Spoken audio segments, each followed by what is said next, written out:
Movie Break ကနေကြိုဆိုလိုက်ပါတယ်ဒီနေ့မှာတော့2009ခုနှစ်ကထွက်ရှိခဲ့တဲ့ After Life ဆိုတဲ့တဲထိရင်ပိုဇာတ်ကားတစ်ကားကိုတင်ဆက်ပေးတော့မှာဖြစ်ပါတယ်ဇလန်အစမှာအာတုဘပြင်ဆင်ပေးသူ Elliot Deacon ကအလောင်းတစ်လောင်းကိုပြင်ဆင်နေရင်အလောင်းကိုစကားတွေစက်တိုက်ပြောဆိုနေခဲ့ပါတယ်နောက်ပြီးကင်မရာနဲ့ဓာတ်ပုံမှာရိုက်ထားလိုက်ပါသေးတယ်တစ်ဖက်မှာလည်းအလဲတန်းပြဆီယမ်မာလေးအန်နာထေလာနဲ့ရှင်းနေသူ့ရဲ့ချစ်သူ Paul တို့ကတရားပေါ်မှာချစ်တိုက်ပွဲဝင်နေခဲ့ကြပါတယ်ဒါပေမဲ့အန်နာကသိပ်ပြောဖို့မရပဲစိတ်ဖိစီးနေသလိုပါပဲပြီးသွားတဲ့အချိန်ဖောကစလိတ်တလိတ်ကိုမိညစ်လိုက်ပြီးအန်နာကတော့ရေချိုးကန်းထဲကိုဝင်သွားခဲ့ပါတယ်ရေချိုးနေတော့မှပဲသူတို့နှစ်ယောက်ရဲ့ဆက်ဆံရေးအကြောင်းစကားဆများခဲ့ကြပါတယ်အန်နာကပြောပါတယ်လို့ပြောပေမဲ့တကယ်တော့စိတ်တက်ကြပြီးစိုးရင်ပူပန်မှုတွေများနေတာကိုဘောကသိနေခဲ့တာပါနောက်တစ်နေ့မနက်အန်နာကျောင်းကိုရောက်တဲ့အခါဂျက်ဆိုတဲ့ကောင်လေးကိုတခြားကျောင်းသားတွေအနိုင်ကျင့်နေတာကိုတွေ့လိုက်ရပါတယ်အန်နာကကောင်လေးကိုကယ်တင်ပေးလိုက်ပြီးဂျက်က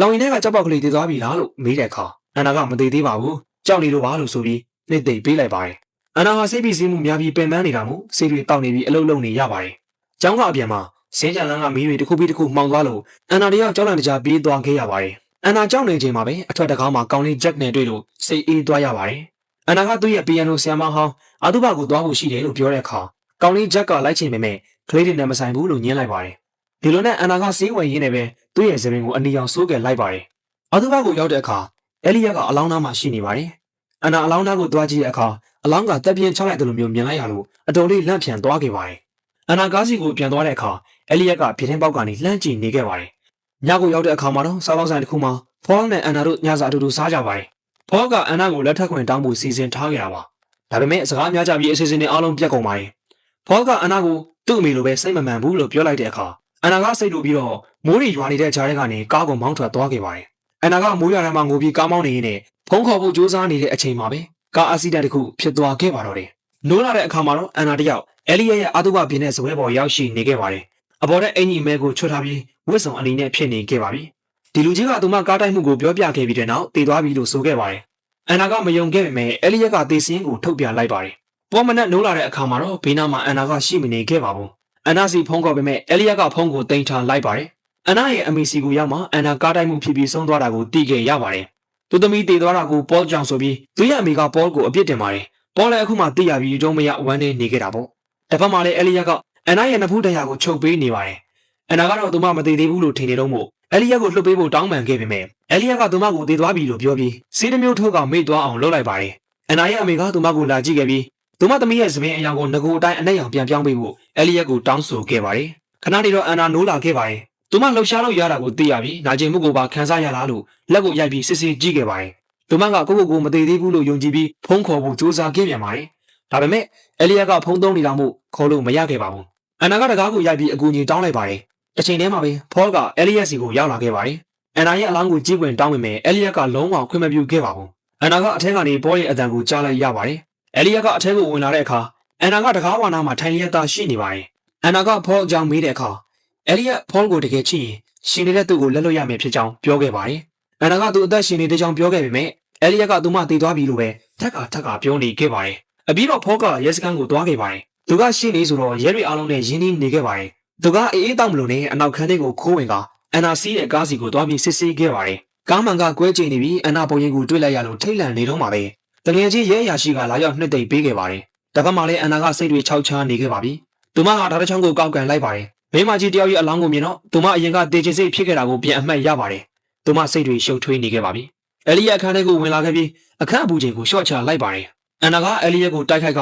ကကြီးနဲ့ထိုးဖို့လုပ်ခဲ့ပေမဲ့သူမမလုံနိုင်ခဲ့ပါဘူး။အဲလီယာကသူဘာလို့သူမနဲ့စကားပြောလို့ရလဲဆိုတာကိုရှင်းပြခဲ့ပါတယ်။သူကတည်တဲ့သူတွေနဲ့စကားပြောနိုင်ပြီးသူတို့ကိုဘဝအကူအပြောင်းချုံးမွေအောင်ဆောင်ရွက်ပေးရတာလို့ဆိုပါတယ်။အန်နာကလည်းတည်ပြီးသားဖြစ်လို့ငြိမ်ငြိမ်နေဖို့ပဲပြောခဲ့ပါတယ်။အန်နာစိတ်တွေရှုပ်ထွေးပြီးခဏကြာမှတော့အိပ်ပျော်လို့သွားခဲ့ပါတယ်။အိမ်နေစဉ်မှာလည်းနားလျာခက်တဲ့အိမ်မက်ဆိုးတွေကိုဇက်တိုင်းမှတ်ပြီးနောက်ဆုံးမှာတော့ပြန်လည်နိုးလာခဲ့ပြန်ပါတယ်။သူမကဒေါသတကြီးနဲ့စပွဲဘောက်ကပစ္စည်းတွေကိုတွန်းထုတ်လိုက်ပါတယ်။အဲလီယာကဇာမနာတစ်ခုကိုပြင်ဆင်ပေးနေတော့ကောင်းလေးချက်ကရောက်ရှိလာခဲ့ပြီးစကားပြောလာခဲ့ပါတယ်။အန်နာကအခန်းထဲမှာအော်ဟစ်နေလို့အဲလီယာကသေဆုံးနေတာကိုလက်ခံပြီးတိတ်နေဖို့လာနာချခဲ့ပါတယ်။ဖော်တရားမျက်နှာသိနေတော့အန်နာကိုမြင်လိုက်ရပြန်ပါတယ်။အန်နာကအဝတ်ပလာနဲ့ထိုးဆန်းနေသလိုဖြစ်နေခဲ့ပါတယ်။အန်နာကသူ့နှလုံးကိုဆွဲထုတ်လိုက်တာကြောင့်နှလုံးထဲကနေသွေးတွေကစက်တိုက်ထွက်ကြလာပါတယ်။ကံကောင်းတာကတော့ဒါဟာအိမ်မက်ဆိုးတစ်ခုဖြစ်နေခဲ့တာပါပဲ။အဲလီယာကအန်နာဇာဝနာပွဲပြင်ရတော့မယ်လို့ပြောပါတယ်။အန်နာကသူအစင်သက်မဖြစ်သေးဘူးလို့ပြန်ပြောလိုက်ပြန်ပါတယ်။စကားပြောနေရင်အလစ်မှာအန်နာကအခန်းတကားတော့ကိုယူထားလိုက်ပါတယ်။အဲလီယာထပ်သွားတာနဲ့အန်နာတကားဖွင့်ဖို့ကြိုးစားခဲ့ပေမဲ့ မကြခင်မှာပဲအဲလီယာကတော့တွေပြောင်းနေတာကိုသတိထားမိသွားပြီး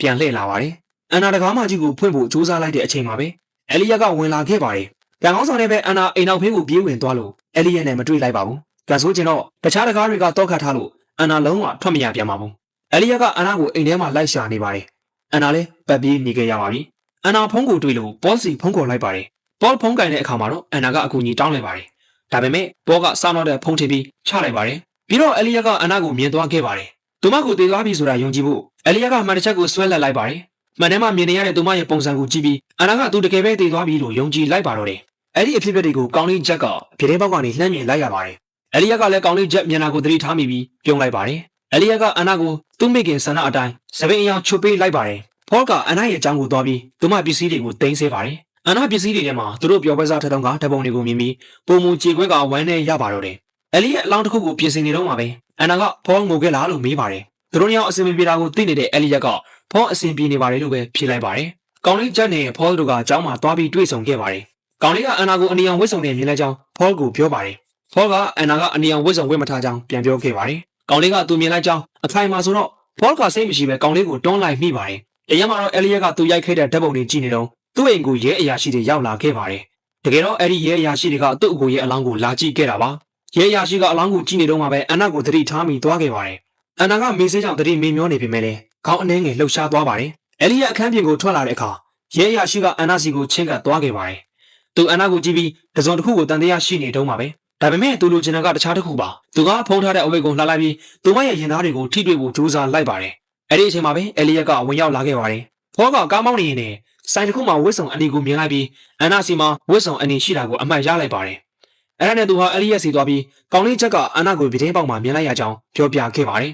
အဲလီယာကကောင်းလေးချက်ဟာဒီကိုလာတဲ့ကြောင်းနဲ့တင်ဟာရှော့ပြတ်တတ်ပြီးတခါတလေမဟုတ်မမှန်နေပြောတဲ့အကြောင်းကိုလည်းပြန်ပြောလိုက်ပါတယ်ဖောကဒေါသထွက်သွားပြီးအိမ်ထဲကိုဝင်ကအန်နာကိုအော်ခေါ်လိုက်ပါတယ်အန်နာကဖောရဲ့အတန်ကိုကြားပေမဲ့ပြန်မထိုးနိုင်ခဲ့ပါဘူးသူမကသူတကယ်တိမ်နေပြီးသားလို့ယုံကြည်နေခဲ့ပါပြီဖောကရဲစခန်းကိုသွားပြီးအဲလီယာအိမ်ကိုရှာဖွေစစ်ဆေးဖို့တောင်းဆိုခဲ့ပါတယ်ဒါပေမဲ့ရဲတွေကတော့သူဟာစိတ်ခရောင်ချောက်ချဖြစ်နေတယ်လို့ပဲယူဆခဲ့ကြပါတယ်တပတ်မှာတော့အဲလီယာကအန်နာကိုဇာဗနာပွဲအတွက်ပြင်ဆင်နေရင်စကားတွေပြောဆိုနေပါတယ်အန်နာကသူနောက်ဆုံးအနေနဲ့မှန်ကြည့်နေတယ်လို့ပြောတော့အဲလီယာကသူမကိုမှန်ပေးလိုက်ပါတယ်အန်နာဟာမှန်ကိုကြည့်ရင်တပြင်းချလိုက်တဲ့အခါမှန်မှာအငွေ့တွေထင်နေတာကိုမြင်လိုက်ရတဲ့အခါသူမတကယ်မသေးသေးဘူးဆိုတာကိုသိလိုက်ရပါတယ်ဒါပေမဲ့အရာအလုံးဟာနောက်ကျသွားခဲ့ပါပြီအဲလီယာကသူမကိုစီးတလုံးထိုးပေးလိုက်ပြီးသူမရဲ့ပုံကိုလည်းရိုက်ယူထားခဲ့ပါတယ်ဒီလိုနဲ့အန်နာရဲ့ဇာဗနာနေကိုရောက်ရှိလာခဲ့ပါတယ်ဖောကအေးဆက်နေတဲ့အန်နာရဲ့လက်တွေကိုထိတွေ့လိုက်ပြီးသူမတေဆုံးသွားပြီဆိုတာကိုလက်ခံလိုက်ပါတယ်ဘောလက်ထွက်သွားတဲ့အချိန်မှာပဲအန်နာရဲ့မျက်ခုံးကလှုပ်ရှားလာခဲ့ပေမဲ့အဲလီယာကအခေါင်းအဖုံးကိုအမြန်ပဲပိတ်လိုက်ပါတယ်အားလုံးထွက်သွားတဲ့အချိန်မှာပဲအဲလီယာကအန်နာရဲ့ပုံကိုနေရန်တစ်ခုမှကတ်လိုက်ပါတယ်အန်ဝါစီယာကောင်းလောက်အောင်အဲ့ဒီနေရန်မှာဓာတ်ပုံတွေအများကြီးရှိနေခဲ့တာပါဒါတွေကတော့သူလိန်ညာပြီးတတ်လိုက်တဲ့သူတွေပဲဖြစ်ပါတယ်အန်နာဟာအခေါင်းထဲကနေနိုးလာခဲ့ပါတယ်သူဟာအော်ဟစ်ပြီးအကူအညီတောင်းခဲ့ပေမဲ့ဘယ်သူမှကြားနိုင်ခဲ့ခြင်းမရှိတော့ပါဘူးဇာဗနာအခမ်းအနားမှာဘောကအန်နာသိဆုံးသွားတာကိုမယုံကြည်နိုင်သေးပဲအဲလီယာနဲ့ညှင်းခုန်နေခဲ့ကြပါတယ်သူဟာအန်နာကိုစစ်ဆေးဖို့ကောင်းမောင်းထွက်သွားခဲ့ပါတယ်အန်နာကိုပြန်တူပြီးကယ်တင်နိုင်ခဲ့ပေမဲ့ဒါဟာအိမ်မက်တစ်ခုဖြစ်နေခဲ့ပါတယ်သူနိုးလာတော့အဲလီယာရဲ့အလောင်းပြင်းတဲ့အစင်ပေါ်ကိုရောက်ရှိနေခဲ့ပါတယ်တကယ်တော့ဘောဟာအန်နာစီပြန်သွားတဲ့လမ်းမှာကားတိုက်မှုဖြစ်ခဲ့တာပါအဲလီယာကဘောကိုအရင်လူတွေအတိုင်းသူဟာသိဆုံးသွားခဲ့ပြီလို့ပြောရင်ဇလန်လေးဟာလည်းဒီနေရာမှာပြီးဆုံးလို့သွားခဲ့ပါတယ်